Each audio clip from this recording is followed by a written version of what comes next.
Hello my demons and ghoulies, welcome back to my channel. I am not here, at least not in model form. It's we have a speed paint today. I got a request from a friend. They were like, I showed them the speed, before it was out to the public or anything, and they were like, I would love to see your process. You should do speed paints. And I was like, I used to. What happened? So before this was done, I was like, let me just do some recording. So I recorded my whole process so I can do a little bit of talking about it, but also like show it off. So this doesn't happen too often. This started out with a sketch in my little sketchbook. I'm trying to do more sketching at my sketchbook. Insert picture here, because I'm trying to do just a little more whimsical, willy-nilly drawing without fear of making a bad line, I guess. Trying to just gain some confidence and just go with the flow, just have fun with it. But I took my sketch, brought it into Photoshop. I blasted the fuck out of it, so it was basically just black and white, and then put it as a multiply layer, so it essentially acts as my line art, and then I colored it. And then I took the lasso tool, which I don't normally do, and did highlights mostly in some shadows, because I knew what colors I wanted for the highlights. I wanted it to be like really strong light from almost underneath entirely. And then I wanted to do some kind of nonsensical shadow of, like, as you could see already, this like pinkish purple, which is pretty light in comparison to the skin tone. But I just wanted to have fun. I didn't want to like do something that was super, like, the light source is correct, but it still doesn't make a whole lot of sense. And I just wanted to really have fun and go with it and just go with the flow.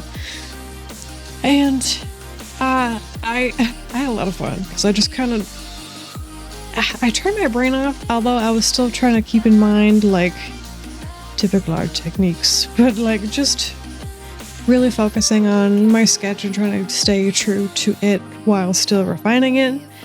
I don't know, I just had a blast. I tried to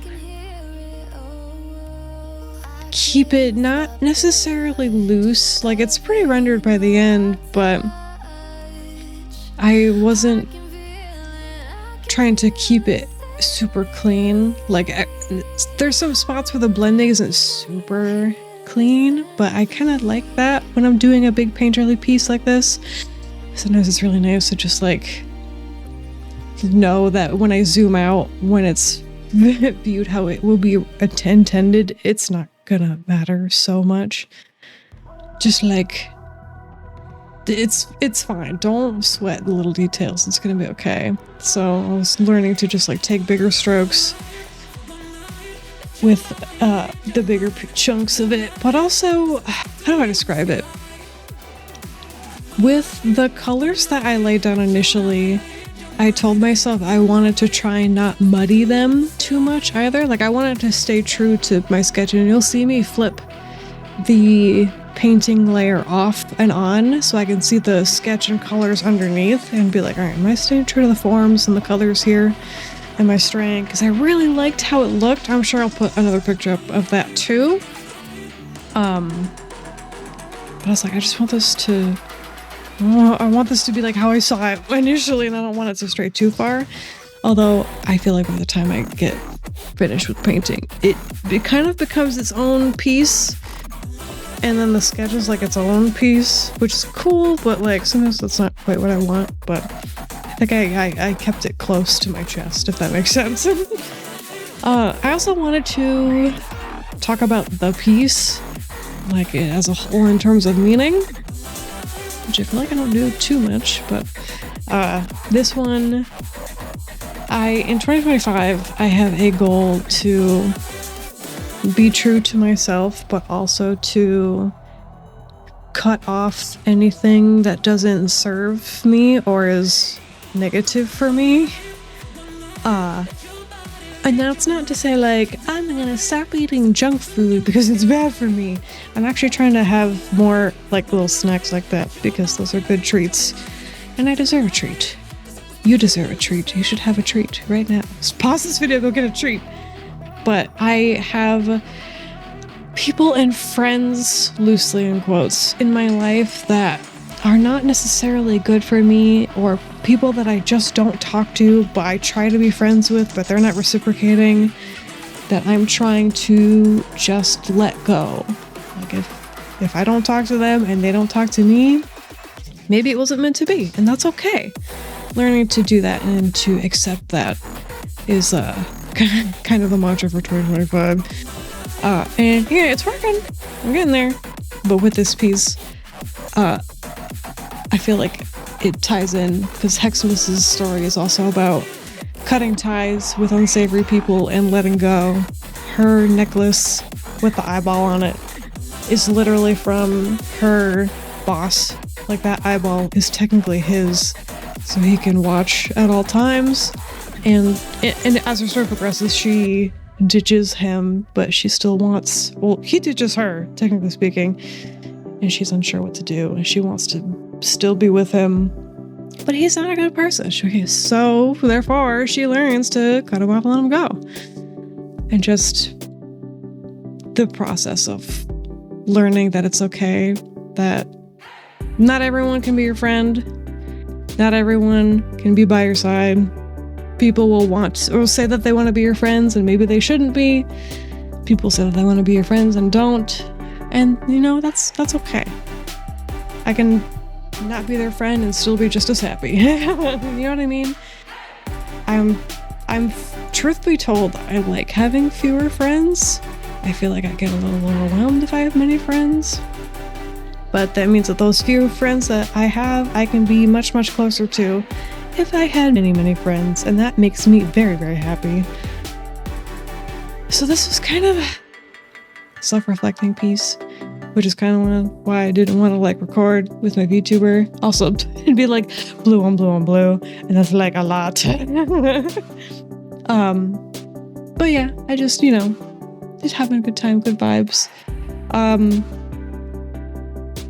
I implore you, if you do art, I think it's really important to, if you express your emotions through art. It's really cathartic. I feel like I sometimes have an easier time expressing some emotions through art than speaking them. Those are hard. But oh yeah, by the time you'll see me still flipping that layer on and off, by the time I got done with this piece, I could remove or hide the line art layer underneath the painting, and you wouldn't really be able to tell that it had gone away. And usually when I do a painting, you will always see the line work. I will always still incorporate it somehow if it's just not super noticeable. But with this one, I totally painted over the entire thing, which was actually super satisfying. It's like, oh my god, I did that. I don't need the line art no more. Yippee! And that's kind of also what I mean when I say that it kind of takes on its own pieces, because I don't need the line art no more. I let it go. Am I tying that into the theme of the painting and the theme of the title? I don't know. Sure. But I had a lot of fun with it. I struggled a little bit with the shadows up top, just because I wasn't sure if it was what I wanted. And I think I end up later on darkening them more, but then it starts to lose saturation, so I played back and forth with it a little bit. I tried to also stay a little zoomed out for this. Again, I didn't want to get lost in the details. I wanted to have slightly bigger brush strokes, because I know that when you zoom out, you're not going to see the tiny details. Anyway, I feel like I talked about this on stream before. I see a lot of TikToks where, and I think it's people working primarily on tablets or iPads, which I do think impacts how you're drawing. But they're super zoomed in, drawing the eyelid in one stroke, but the eyelid is taking up the entire screen. And I was like, oh my god, I could never. I don't know how you do that. But I was taking it a step further. like staying very zoomed out. I think the only time I zoom in is probably for the eyes and the horns, because they're a little bit smaller in detail. Maybe parts of the hair too, but that's probably it. I don't know.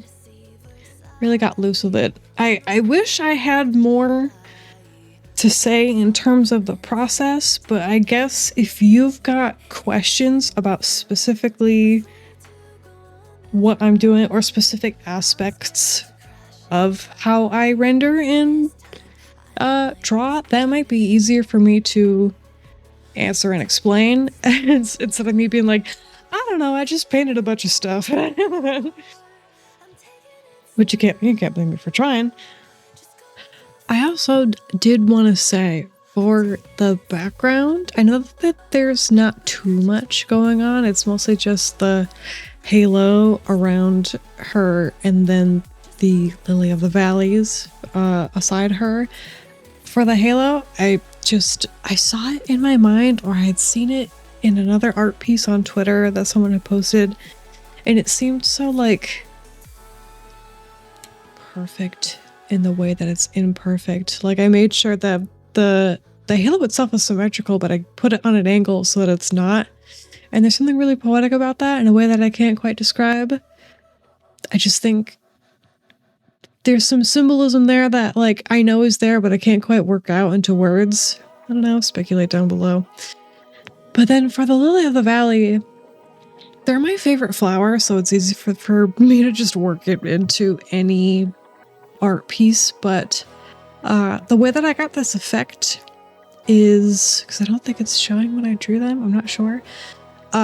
It's on Photoshop. If you double click on a layer, there's different effects that you can have, and it's just like a stroke effect that you can turn on, which essentially wherever you draws an additional border on the edge of it in whatever color you want. So I just chose a darker color and then just went to town.